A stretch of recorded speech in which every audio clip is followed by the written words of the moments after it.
De volta com o Manhã no Ar e as principais notícias do dia. E o ex-prefeito de Parintins, Alexandre da Carbrais, teve as contas do exercício 2014 reprovadas pela Câmara Municipal. Essa é a segunda vez que as contas da gestão dele são reprovadas. Por 11 votos, a Câmara Municipal de Parintins reprovou as contas do ex-prefeito Alexandre da Carbrais, referentes ao exercício de 2014. O relator das contas, Marcos da Luz, em extenso discurso, recomendou a rejeição das contas, levando em consideração o parecer técnico do Tribunal de Contas do Estado do Amazonas. O que penalizou o ex-gestor Carlos Alexandre Ferreira Silva, ex-prefeito de Parintins e gestor e ordenador de despesas no exercício de 2014, foi não aplicar a lei, não atender a lei de responsabilidade fiscal, não atender a lei das licitações e não apresentar comprovante de documentos, gastos que foram feitos. Tudo isto consta no nosso relatório. Parabenizo hoje a Câmara Municipal por essa unanimidade de que a gente não pode mais permanecer, não é quem está perdendo, não é o gestor. Os dois gestores, na verdade, eles ganharam muito. Quem perde é a população, com a falta de saúde, com a falta de educação, com a falta de segurança pública e tantos outros segmentos. A gente não pode mais aceitar que essas pessoas administrem o município sabendo que há indícios de irregularidades com a nossa verba pública. É a segunda conta de Carbrais reprovada na Câmara Municipal. A primeira foi a de 2013, julgada em 2017. O ex-prefeito não participou da sessão de julgamento e nem respondeu às notificações enviadas a ele pela Comissão de Orçamento e Finanças. E agora chegou o momento da gente ir ao vivo para a Rádio FM O Dia, conversar com o Cleiton Pascarelli e com a Manuel Cardoso. Vem comigo, vamos para 93.1. Olá, meninos, muito bom dia. Bom dia, Adriane.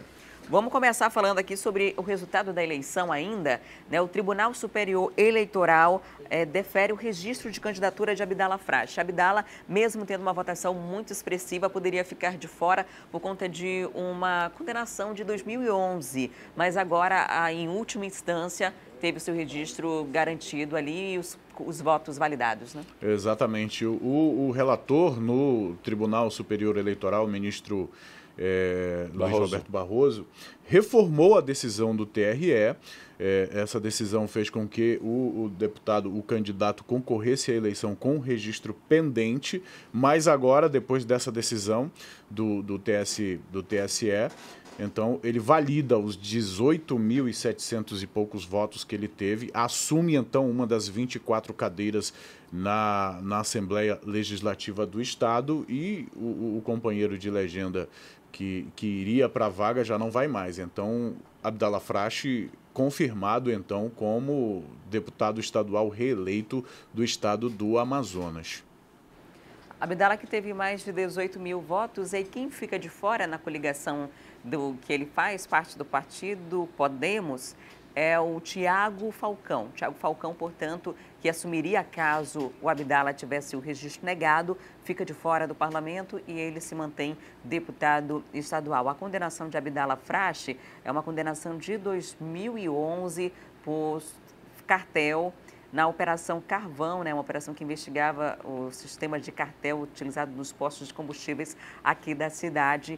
E aí, com essa decisão agora em instância superior, se encerra o assunto sobre a legitimidade dessa candidatura ou não, porque já é a última instância, Ele já recorreu em todos os níveis que poderia recorrer. Agora vamos falar sobre o Ministério Público do Amazonas, que fez uma recomendação ao FAM. O Ministério Público quer que a universidade não se abstenha diante de denúncias sobre agressões físicas praticadas contra os professores. Inclusive o Ministério Público Federal chama de assédio moral e outras coisas mais. 9 procuradores da República aqui do Estado assinaram essa recomendação à Universidade Federal para que tome providências, não deixe a liberdade de expressão e qualquer coisa do tipo deixar de existir. Afinal de contas, a gente sabe que o papel da universidade é também abrir o debate, né, e ter aí a politização, né, a conversa, a democratização dos debates no âmbito universitário. Enfim, essa é uma recomendação para que medidas sejam tomadas e a Universidade Federal do Amazonas, então, deve acompanhar isso daí, fiscalizar e combater, principalmente. Nessa recomendação, inclusive, os procuradores pedem que a própria universidade não tome nenhuma decisão arbitrária que vá de encontro ao direito de ensinar, de aprender e de discutir, debater ideias no ambiente da universidade. E a universidade tem aí um prazo de 5 dias para se manifestar em relação a essa orientação do Ministério Público Federal. E essa questão tem sido muito polêmica, né? Principalmente de posicionamento político em sala de aula. É algo que, se você for contar a história, você não tem como pular certas coisas, né? Não tem como pular. Exato. E aí, inclusive, eu vi essa semana uma senadora que criou um portal para denúncias anônimas de alunos contra professores, alunos que possam, de alguma forma, repassar algum tipo de ideologia partidária, algum posicionamento político partidário dentro de sala de aula. E isso está gerando bastante repercussão, porque o professor tem ficado ali muito limitado diante de todas essas restrições, essa pressão em cima dessa categoria, né? E, Adriane, o professor tem direito de cátedra, faz parte da atribuição dele provocar questionamentos, levar o estudante à reflexão crítica sobre a sociedade em que ele está inserido, e isso sim exige falar sobre política, economia, sociedade, cultura, sobre os temas que passam pela nossa vida. Se o estudante não tiver acesso a essa discussão na escola, na universidade, onde ele vai discutir esses temas? E vou mais além, os professores são os responsáveis pela formação de mentes pensantes, né? Porque senão daqui a pouco nós vamos ter humanos meio máquinas, né? Que só vão baixar a cabeça e aceitar o que vier, sabe Deus de onde. E não é bem assim. Então, existem professores que têm suas opiniões divergentes dos alunos e, como em toda democracia, isso precisa ser respeitado.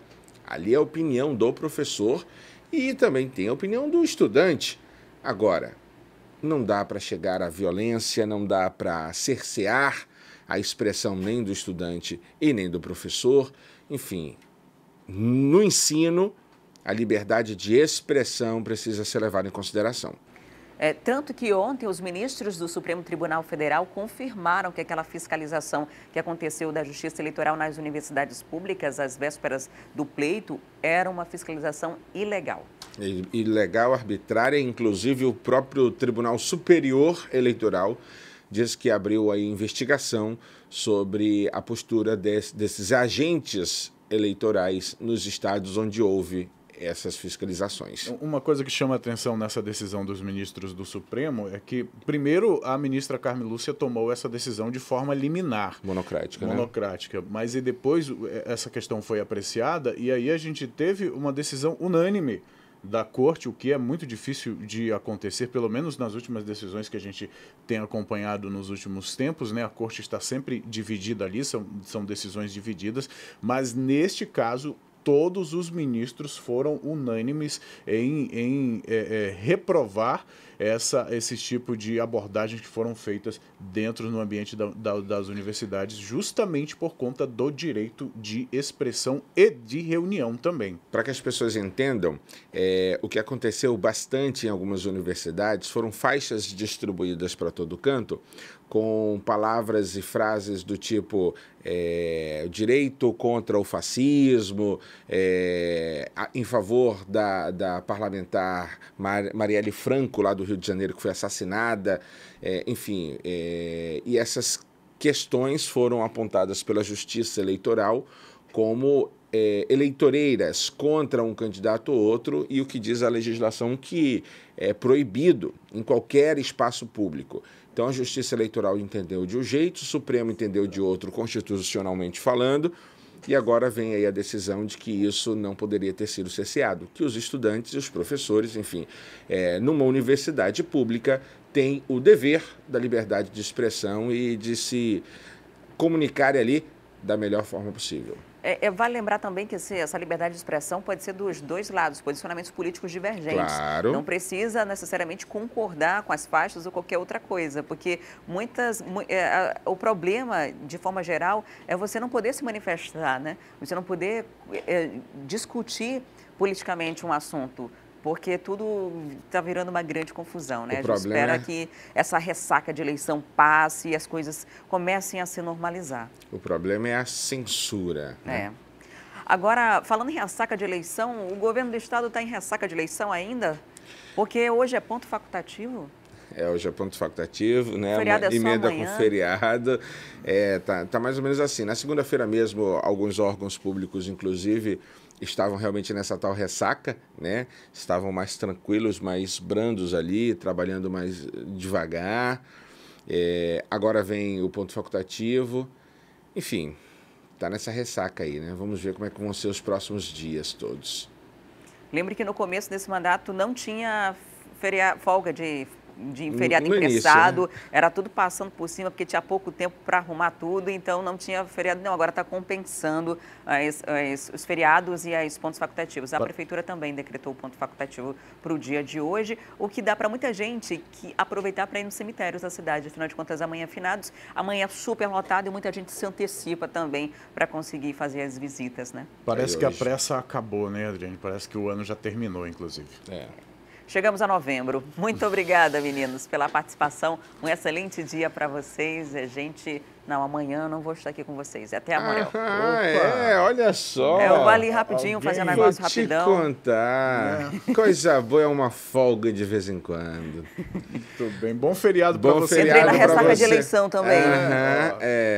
Bom feriado para você também, minha amiga. Tudo de bom e até segunda-feira. Até lá. Tchau, tchau, meninos. Bom trabalho. Um abraço.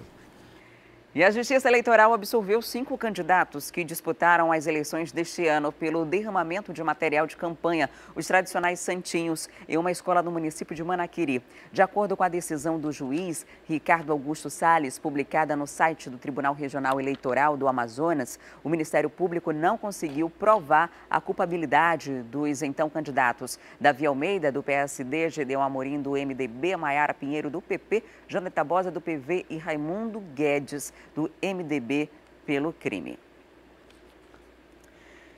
E nesse domingo acontece o primeiro dia de provas do Enem. Só no Amazonas, 123 mil pessoas se inscreveram para a realização desse exame, do Exame Nacional do Ensino Médio. Provas longas que deixam os estudantes ansiosos e com dificuldades na alimentação e também no sono. Mas isso é muito importante para que tudo que foi assimilado durante tanto tempo de estudo consiga ser repassado para o papel no dia das provas. Se a gente pergunta se eles estão nervosos às vésperas da prova, a resposta é quase unânime. Sim, todos os anos sempre tem aquela ansiedade, né? E não poderia ser diferente, né? Muita gente estuda durante anos para passar no vestibular e o Enem é uma dessas portas de entrada para a faculdade.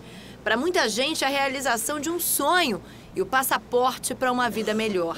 Então, sim, a responsabilidade pesa. O Ângelo, por exemplo, está tentando medicina pelo 3º ano. Comer e dormir bem fica mais difícil.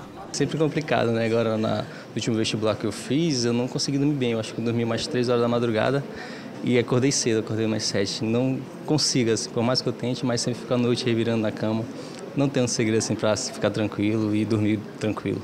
Mas é bom que ele saiba, horas de sono com qualidade são importantíssimas. A Giovana encontrou outras formas de relaxar e de tentar desligar da tensão da prova. Eu procuro, antes da prova, desfocar da prova, fazer outras coisas que tirem mais o meu foco, pensar em outras coisas, sei lá, até mesmo sair para relaxar um pouco, assistir um filme ou algo parecido. E, assim, deixar a atenção mesmo só mais para a hora da prova e para poder ter uma boa noite de sono, que ajuda muito. E a sugestão é essa mesma, tentar desconectar, porque o importante é ter horas de sono de qualidade e não em quantidade. Como que se tem um sono de qualidade em momentos de tensão? Tomar um banho relaxante, tomar um chá, fazer uma leitura de um livro mais tranquilo, não ir dormir pensando no vestibular, porque então você não vai conseguir pegar no sono, você vai ficar ansioso, né? Então é importante, mas eu gosto de ler, quero ler, então vai ler uma poesia, ler algo que não esteja nesse contexto, porque senão a tensão fica muito forte. Encontramos o Pedro no supermercado. Ele também vai fazer o Enem. A alimentação é tão importante quanto o sono para um bom desempenho na prova. A gente fica muito mais concentrado na hora da prova, muito mais atento nas perguntas, na hora de fazer a prova, nas respostas, entendeu? Na redação, elas são muito importantes. E ele tá certo.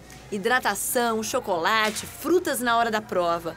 Mas o que será que a gente deve comer antes? Você tem que ter cuidado para se alimentar de maneira leve. Então, assim, escolher os alimentos corretos, que são ricos em proteínas, em gorduras de boa qualidade e em carboidratos complexos, que vão ter ali uma questão de serem absorvidos de maneira lenta pelo nosso organismo. Então, nada de comer em grande quantidade e alimentos com alto teor de carboidrato, de açúcares e de gordura. Como café da manhã, vamos tentar turbinar a função do nosso cérebro. Ovos, 2 a 3 ovos que podem ser cozidos ou mexidos sem gordura. E você pode fazer uma vitamina com abacate, que tem gordura de boa qualidade, um leite integral, caso você não tenha nenhuma intolerância à lactose, ou um leite vegetal, caso você seja intolerante, e você vai adoçar de maneira natural. Como? Com banana. A banana, ela é rica em triptofano, ela é rica em potássio, ela tem um açúcar da fruta bom, e ela vai te ajudar a ter uma alimentação leve, mas rica em nutrientes. E nunca esquecer de hidratar o corpo. O cérebro da gente, ele precisa estar hidratado nesse momento de maior demanda. Então tome um bom copo com água de 200, 300, se você conseguir até 500 ml de água. E aí, fazer o melhor que puder. Descansado, alimentado e principalmente confiante. E chegou a hora da nossa entrevista do dia e o assunto do nosso bate-papo é o Enem. Mais de 5 milhões de candidatos vão fazer o exame nesse fim de semana. Para muitos, esse é o único meio de entrar na universidade. E para quem passa o ano se preparando, nada pior que cair, na verdade, em pegadinhas na hora de encarar a prova. O problema é que tem gente que acaba deixando de lado detalhes importantes e coloca em risco todo o esforço depositado para a tão sonhada aprovação. Para dar dicas de como aproveitar da melhor maneira esse momento, a gente recebe aqui no estúdio a especialista em vestibular, diretora das escolas Idaan, Ludmila Rondon. Seja muito bem-vinda. Excelente dia. Bom dia, Adriane. Bom dia, telespectadores. Acabei de falar das pegadinhas. Elas realmente existem ali no enunciado. Na verdade, o Enem iniciou, eu diria que com toda essa estratégia de prova em função dos distratores, né?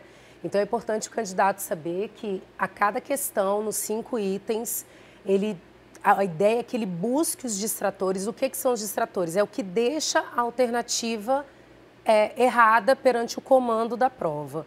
Então é importante que ele leia o comando, identificar se está pedindo o que é correto ou o que é incorreto, que eu vejo vários candidatos se perderem nisso, e ler todas as alternativas. Uma das coisas que nós temos que entender é que o Enem ele é construído de uma maneira que eu possa ter mais de uma alternativa correta, ou seja, eu tenho a mais correta. E isso faz com que, às vezes, o candidato leia ali só até a alternativa C, ache que é aquela correta, marcou, foi para frente e, na verdade, eu tinha a D ou a E mais correta. Eu diria que mais pertinente ao que o comando da questão estava solicitando. Por isso há tanta contestação nas respostas, né? Que o aluno acredita, tem certeza que respondeu certo. É isso. E aí uma das principais dicas para a realização do Enem é sempre iniciar a questão pelo comando. O que é o comando? A estrutura da questão é, geralmente, o texto que cria ali a contextualização, vem o comando, que é o que efetivamente a questão quer, e as alternativas. Antes de ler o texto, leia o comando, saiba o que a questão vai te perguntar. E aí você lê o texto e todas as alternativas. Tem por exemplo, um texto que é citado lá como referência. Começa primeiro pela pergunta e depois lê o texto que você já vai interpretando. Você já vai em cima do que vai te pedir ali na pergunta. Isso vai fazer uma diferença imensa. Isso é estratégia de prova. Muita gente diz que a resposta está no enunciado. Isso é verdade? Deixou de ser alguns anos, Adriane. No início, o Enem era aquela coisa que você conseguia interpretar o enunciado e conseguir. Hoje, não. Hoje nós já temos um Enem, até em função da competitividade que as universidades têm. Você tem grandes instituições de ensino usando o Enem como porta de acesso. Então, se o aluno não souber o conteúdo, ele vai ter dificuldade com a prova. Na minha época, ainda bem que estava lá. Era mais fácil. Era mais fácil, né? Fazer a interpretação do enunciado. Agora, olha só, muita gente tem dificuldade em uma disciplina ou em outra. Na hora de estratégia de prova mesmo. Por exemplo, estou com uma dificuldade em fazer um cálculo. Eu insisto naquele cálculo ali para resolver a questão, ou passo para uma que eu tenho mais facilidade e depois volto para essa que é mais difícil. Qual é a estratégia? Primeiro, ter consciência que mesmo para os cursos de maior concorrência no Brasil, vamos citar aí a USP, ninguém vai conseguir fazer essa prova toda. A estratégia do Enem é já começar a eliminar o candidato pela quantidade de questões versus tempo que ele tem para cada questão. Então, tem que ir de boa sabendo que algumas questões vão ficar em branco, aí depois a gente pode conversar sobre a questão de chutar ou não, mas essa estratégia é ele ter consciência que algumas vão ficar em branco ou que ele não vai conseguir fazer com essa qualidade. E aí, eu acho que um dos maiores erros é você querer começar pela 1. Eu quero 1, 2, 3, não. No primeiro dia você tem linguagens e ciências humanas. Dentro de ciências humanas, você tem geografia e história. Você sabe o que você tem maior facilidade. E aí, a sugestão é começar por isso. A grande dificuldade é que, às vezes, em uma questão do Enem, você não consegue diferenciar muito. Às vezes, você vai precisar da geografia, você vai precisar da história, mas o aluno que é bom em humanas, ele tende a ter essa facilidade, começa por aí. Aí, depois, se for o caso, ele volta lá, depois que terminou essa, volta na prova de linguagens, para dar continuidade. Lembrando que no primeiro dia ele tem que tomar cuidado para encaixar a redação.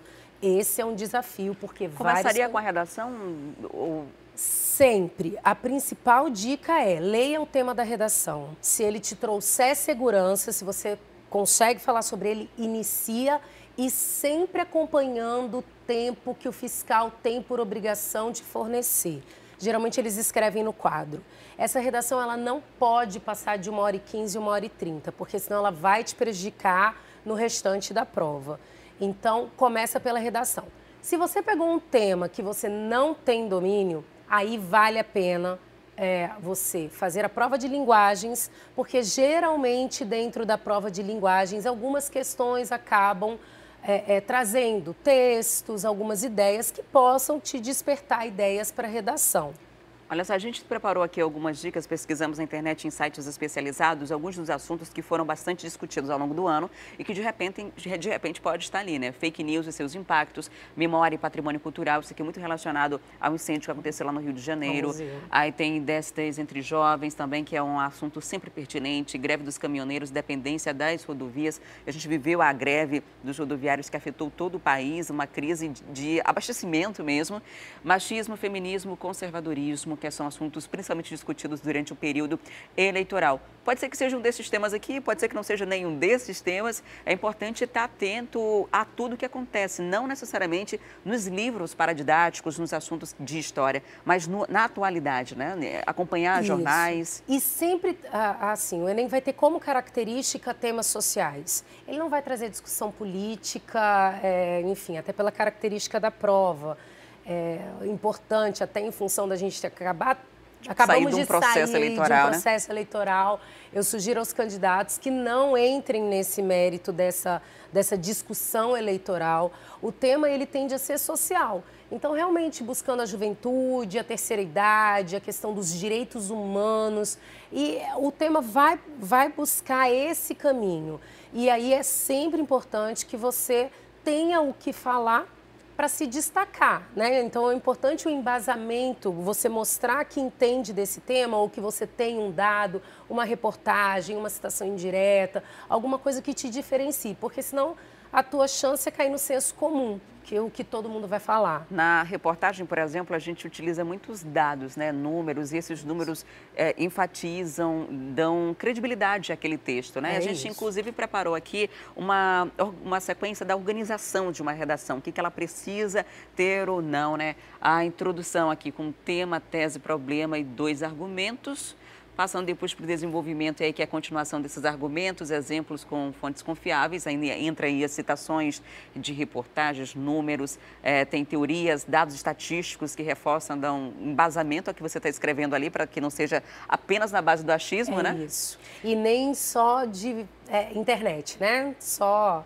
que aí vai cair na sua possibilidade de usar uma fake news. Tem que tomar cuidado com isso. É a questão de onde veio aquela informação, a fonte, de acordo com dados de isso ou aquilo outro, né? É importante usar ONU, IBGE, esses dados que os alunos que estão se preparando costumam ter nos próprios livros didáticos ou nas apostilas que eles costumam usar para estudo, né? Aí tem a conclusão com retomada de problema e proposta de intervenção. Que é Muita gente se confunde na hora de escrever, faz uma espécie de artigo em vez de redação.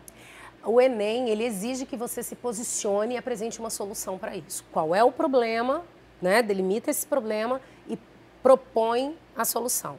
E uma dica que eu dou nesse aspecto é assim, cuidado para nunca... É muito comum todo mundo jogar a responsabilidade no governo. Então, a solução é que o governo faça tal coisa, que o governo faça tal coisa. Vamos lembrar que nós temos responsabilidades e que nós podemos atuar em grande parte desses temas, como sociedade civil, como ONGs, terceiro setor. Então, assim, começa a diversificar a tua proposta de solução desse problema. Isso vai agregar muito valor para a sua redação. Esse ano o Enem vai ser realizado em 2 domingos, né? Isso. Qual o peso dessa redação para toda aquela prova gigantesca? Como que se divide isso? A redação hoje, no Brasil, para todas as universidades que aderiram ao SISU, ela tem grande importância na pontuação. Então, boa parte delas vai acabar dando peso 2 para a redação, e isso faz com que seja... É muito comum um aluno chegar para mim e falar assim, mas professora, eu vou fazer curso de exatas, eu sou de engenharia, eu não gosto de escrever, mas para o Enem, a redação dele vai valer tanto quanto um curso de humanas, um curso de biológicas. Então, a redação precisa ser muito bem cuidada para que valorize a tua pontuação para aprovação. E por que a gente decidiu fazer um programa hoje temático e falar muito sobre o Enem? Porque o Enem, hoje, o Exame Nacional do Ensino Médio, é a principal forma de ingresso ao ensino superior. Existem vários locais que recebem os alunos através da realização dessa prova. Inclusive, a gente vai mostrar aqui para você que nos acompanha quais são os acessos, o ingresso no ensino superior através do Enem. Tem o SISU, tem o ProUni, o SISU é um dos principais, né, junto com o ProUni, que é um programa de universidade para todos, que é um programa que concede bolsas parciais e integrais em universidades particulares, né? Para o aluno da escola pública, né? Tem o Pronatec, que é o ensino técnico. O FIES, que é de financiamento de crédito, educativo, né? O acesso internacional, a prova realizada aqui pode dar acesso a outras universidades fora do país. Principalmente em Portugal, nós temos várias universidades que já usam o Enem como uma das etapas de prova de seleção para o aluno brasileiro. E a gente conversava ainda há pouco que além da UFAM, por exemplo, que aqui no Amazonas, que aderiu ao Enem como ingresso, tem o IFAM também. É o Instituto Federal. E aí, eu vejo que, Adriane, os pais se perdem com esse tanto de siglas, com esse tanto de situação. É importante nós colocarmos que o Enem, ele é uma prova, Exame Nacional do Ensino Médio. Essa prova, ela vai dar acesso a todos esses programas. A pergunta não necessariamente seria passou no Enem, né? E sim, foi bem no Enem para depois entrar em um desses programas. É muito relativo. Você foi bem no Enem? Depende. Você vai usar ele para quê? Você vai usar ele para o SISU ou para o Pronatec? As notas são muito diferentes. Agora, o que a maioria, e aí o que apareceu aí na nossa reportagem, é o SISU, que é o sistema de ingresso que abre em janeiro, e aí você vai ter acesso às universidades públicas do Brasil que aderiram ao SISU. E aí você tem aqui no Amazonas, em Manaus nós temos a UFAM e o IFAM. Lembrando que a UFAM trabalha com 50% das vagas dela e o IFAM com vários acessos 100% das vagas. Vamos falar agora do chute? A gente falou ainda há pouco, né? Priorizou as perguntas que você acha que sabe ou tem mais facilidade. Não deu para fazer tudo, está na hora de preencher o gabarito. Mamãe mandou eu escolher. Eu brinco muito, é o D de Deus. Deus me acuda, né? Adriane, olha só. O Enem, ele é corrigido pela TRI, Teoria de Resposta ao Item. Essa teoria, ela identifica, ela interliga questões da prova, de maneira que eu tenho uma questão fácil, eu tenho uma média e uma difícil. Se o aluno errou essa fácil e acertou a difícil, a TRI vai interpretar isso como chute e vai dar uma mínima pontuação para ele. Não vai valer quase nada isso daqui. Mesmo que ele saiba o conteúdo daquilo? Mesmo, porque ele errou a fácil. Então, ele vai interpretar como chute. Então, primeira coisa que o candidato tem que ter ciência é que ele precisa resolver as questões fáceis. E quando eu digo fáceis, são fáceis. Às vezes, os meninos se pegam dizendo, mas é só isso que está me perguntando? Sim, é só isso que está te perguntando, faz e segue. As demais, o que ele fizer vai ser lucro. Então, agora, mesmo assim, o fator tempo vai fazer com que ele não consiga a probabilidade dele chegar nessa prova toda.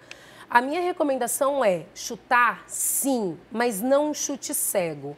Aquele chute cego que você sequer conseguiu ler a questão, porque aí a probabilidade do teu erro é enorme. Se você consegue minimamente ler a questão, mesmo que seja aquela leitura dinâmica, dos 5 itens você vai ver ali o que é absurdo. Se dos 5 eu elimino 2, eu já estou aqui com uma possibilidade bem maior de acerto. E aí vale o chute, sim. Nada de mamãe mandou, então, né? Muito obrigada, Ludmila, pelas explicações, por trazer essas dicas para as pessoas que estão já se preparando e nesse domingo já fazem o primeiro dia de prova. Olha, muito obrigada. Uma atenção especial, lembrando que esse ano nós temos os 30 minutos a mais no segundo domingo, né? Esse domingo agora nós teremos 5 horas e meia de prova. No domingo que vem são 5 horas. E assim, tenho certeza que o Ministério da Educação não está dando 30 minutos a mais. A gente precisa, isso já foi dito pelo INEP, que a cobrança com linguagens e matemática serão mais fervorosas aí. Temos que nos dedicar, até porque um vestibular bem trabalhado favorece a todo mundo. Boa sorte, boa prova para todos os candidatos. Recebi a Ludmila Rondon, que é especialista em vestibular e diretora das escolas IDAM. E agora, não adianta ter todas essas dicas se você não chegar na prova. A gente vai continuar falando sobre esse assunto, o Exame Nacional do Ensino Médio, e quem se inscreveu precisa ficar de olho para não perder a prova. O candidato tem que imprimir o cartão do Enem, ficar atento ao fuso horário e se planejar para chegar até o local do exame. Sobre todos esses detalhes, eu converso agora ao vivo com a Thea Morel. Olá, Thea, muito bom dia. Vamos começar falando sobre o cartão de inscrição. Aquele candidato que ainda não tem um cartão, o que ele deve fazer?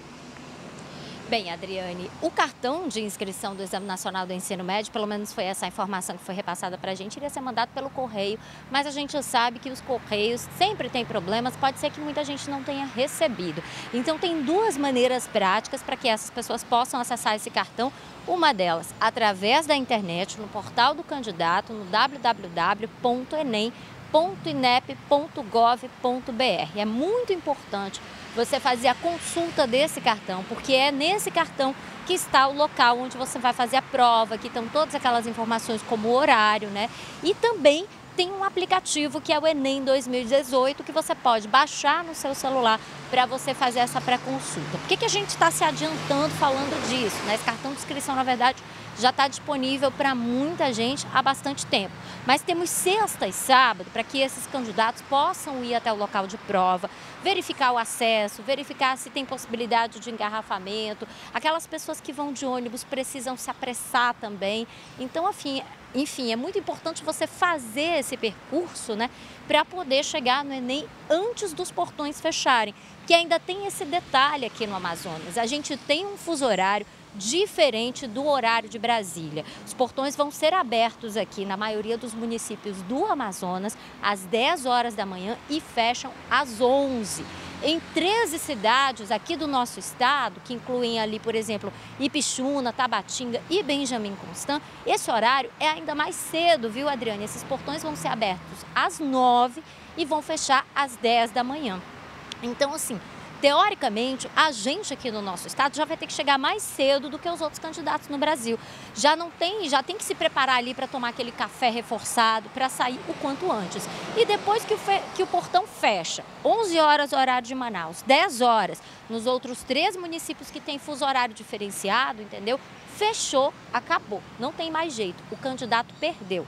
Outra coisa muito importante que o candidato não pode deixar de levar é o documento com foto. Tem que ser um documento oficial, carteira de identidade, passaporte, certificado de reservista, enfim, tem que ser um documento com foto. Se você não possuir nenhum tipo de documento nesse sentido, perdeu sua identidade, foi assaltado nessa sexta-feira, você tem que realmente providenciar um boletim de ocorrência, tem que providenciar uma maneira de comprovar que você é aquele candidato. Você pode, de repente, levar um outro documento que não é considerado oficial, sei lá, uma carteirinha de estudante, mas você leva também o boletim de ocorrência para comprovar de que você é aquela pessoa e que você não está levando seu RG ou outro documento, porque realmente você estava incapacitado. Outro detalhe muito importante, só é aceito para o Exame Nacional do Ensino Médio caneta preta, esferográfica, não pode ser aquela que parece canetinha, né? Aquela caneta porosa, tem que ser esferográfica para leitura do seu cartão pelas máquinas que vão fazer a confirmação ali das suas respostas no cartão resposta. E essa caneta preta tem que ser aquela caneta de cunho transparente, né? Aquela embalagem transparente, justamente para evitar fraudes. Imagina que se você levar uma caneta que não tem embalagem transparente, o fiscal vai ter que tirar a sua caneta para verificar. Ele não vai fazer isso com todas as canetas. Ele pode, inclusive, confiscar a sua caneta e você ficar sem ter como fazer a prova. Muito importante também levar mais de uma caneta. Imagina que você acabou de comprar a caneta, começou a marcar e a caneta falhou. Isso tudo, se você não se prepara, se você realmente não tem aquela consciência de que você pode ir com tudo pronto, isso pode te trazer, inclusive, um nervosismo desnecessário. Não quer dizer que, de repente, isso possa fazer você perder, mas não é bom confiar na sorte, né, Adriane? Sempre é bom conferir, tentar se programar para conseguir o melhor resultado possível. Lembrando também que aqui em Manaus vai ter ônibus disponível para o Enem, vai ser aumentada a frota, mas ainda assim o candidato precisa realmente se programar e se antecipar para não ter nenhum tipo de problema. Para não virar meme, né, Té? Meme dos atrasados que ficam de fora sempre, né? E é um desperdício muito grande de vida quando isso acontece. Muito obrigada pelas informações.